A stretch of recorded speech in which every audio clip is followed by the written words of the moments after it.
Dis donc, il ferait pas un peu trop chaud ici? Oh là là, qu'est-ce que j'ai froid aux pieds! Il fait chaud. On pourrait pas monter le chauffage, je trouve qu'il fait un peu frisquet. Il fait froid. Ces petites phrases, on les a tous entendues ou même prononcées. Elles traduisent toutes une sensation d'inconfort à laquelle on a envie de mettre fin le plus rapidement possible. Et en général, le premier réflexe consiste à monter ou descendre le chauffage, ce qui malheureusement, vous l'avez sûrement constaté, ne résout pas tous les problèmes. Et oui, le chauffage, c'est un petit peu plus compliqué que cela. En effet, contrairement à une idée reçue, le confort thermique ne dépend pas uniquement de la température de l'air d'une pièce. Non, il y a d'autres paramètres qui sont également essentiels et qui, s'ils ne sont pas respectés, peuvent être à la source d'un inconfort. Tenez, on va prendre un exemple. D'une manière générale, on considère que l'hiver, il faut une température de 19-20 degrés pour se sentir bien à l'intérieur d'une maison. Seulement attention, pour que ce soit vraiment confortable, il faut que cette température soit bien stable, autrement dit, qu'elle ne joue pas au yo-yo. Il faut également qu'elle soit parfaitement homogène, la même température dans tous les coins de la pièce. Ça, c'est pour la température de l'air ambiant. Il faut aussi veiller à ce que les parois ne soient pas trop froides, les fenêtres et les murs. Ce phénomène peut être une source d'inconfort. Voilà pourquoi il faut un système de chauffage qui réchauffe à la fois l'air ambiant, les parois et les occupants de la maison. Ce n'est pas tout à fait terminé. Il faut aussi minimiser les mouvements d'air et veiller à la qualité de ce dernier. Pour que l'air soit agréable à respirer, on recommande un taux d'hygrométrie, c'est l'humidité relative de l'air, compris entre 40 et 60%. Comme pour la température, ce taux d'hygrométrie doit être homogène et bien réparti dans toute la pièce. Or, certains systèmes de chauffage peuvent justement déséquilibrer ce taux d'hygrométrie, rendant l'air plus sec à certains endroits et plus humide dans d'autres. C'est donc en jouant sur tous ces paramètres, la stabilité et l'homogénéité de la température, celle du taux d'hygrométrie, et les mouvements d'air que l'on peut atteindre un confort thermique satisfaisant. Alors bien sûr, les systèmes de chauffage sont des acteurs importants pour atteindre ce confort thermique, mais l'isolation du logement et la performance des fenêtres le sont tout autant.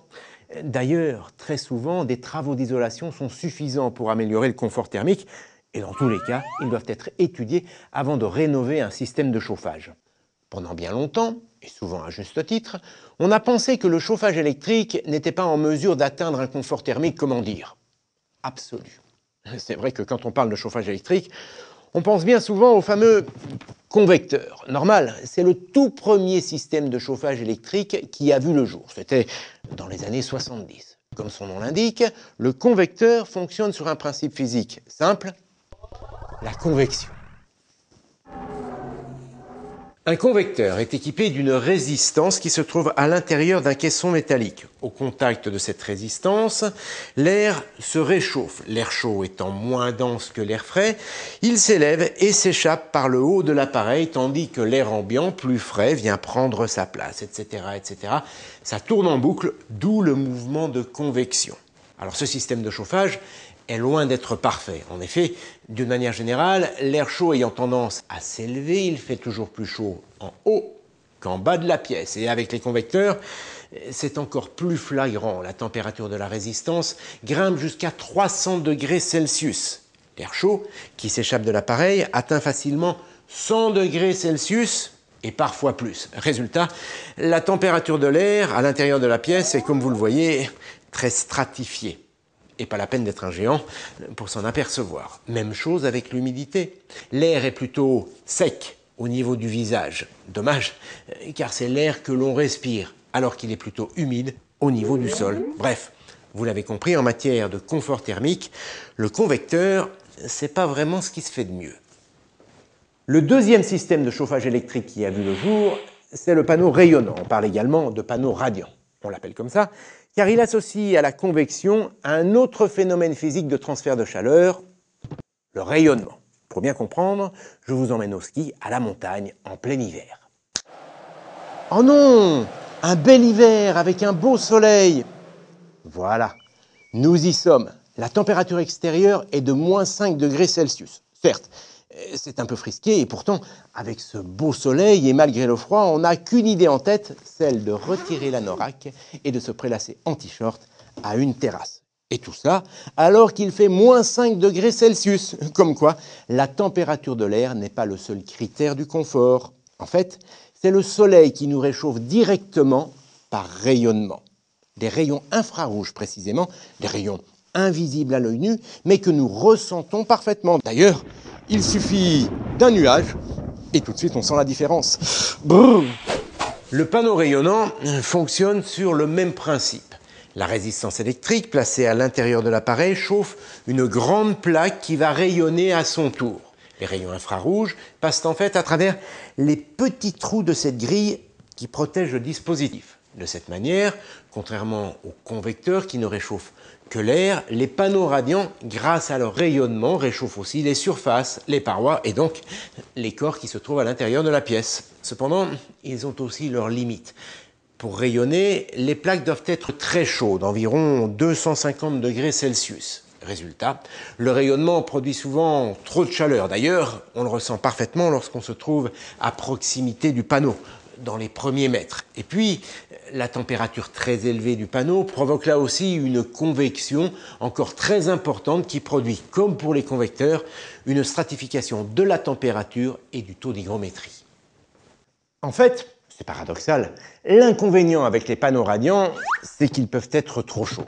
Heureusement, les ingénieurs ont trouvé la parade avec une nouvelle génération de radiateurs électriques, des radiateurs à chaleur douce, c'est-à-dire des radiateurs capables de rayonner à basse température.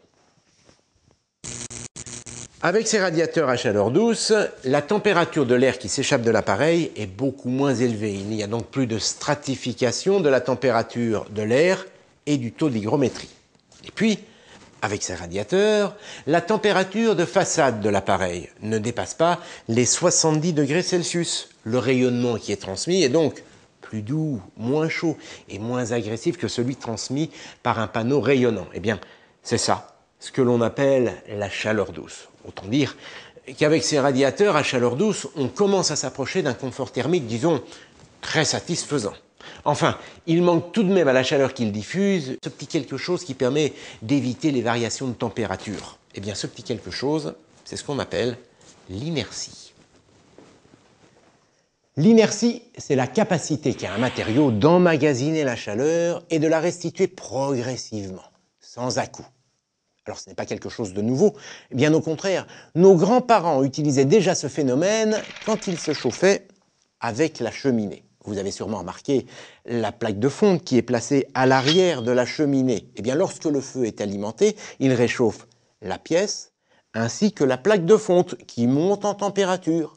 Puis, lorsque le feu prend fin, que les bûches de bois sont consumées, eh bien, la plaque de fonte prend le relais et diffuse sa chaleur progressivement. Grâce à cette inertie, les radiateurs se comportent toujours comme un point chaud permanent, stable et homogène. Du coup, la température de la pièce le devient aussi. Vous l'avez donc compris, c'est en utilisant les propriétés de la chaleur douce, c'est-à-dire un rayonnement à basse température et de l'inertie qui apporte une température stable et homogène dans la durée, que le confort thermique est le plus grand. Aujourd'hui, il existe différents systèmes de radiateurs chaleur douce à inertie.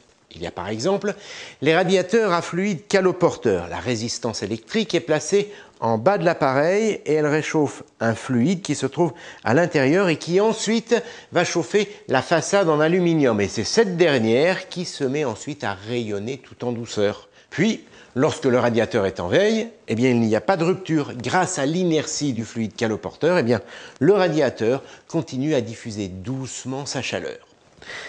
Et puis, il y a des radiateurs qui utilisent un double corps de chauffe, c'est-à-dire deux systèmes de chauffage différents qui sont contrôlés électroniquement et peuvent fonctionner indépendamment.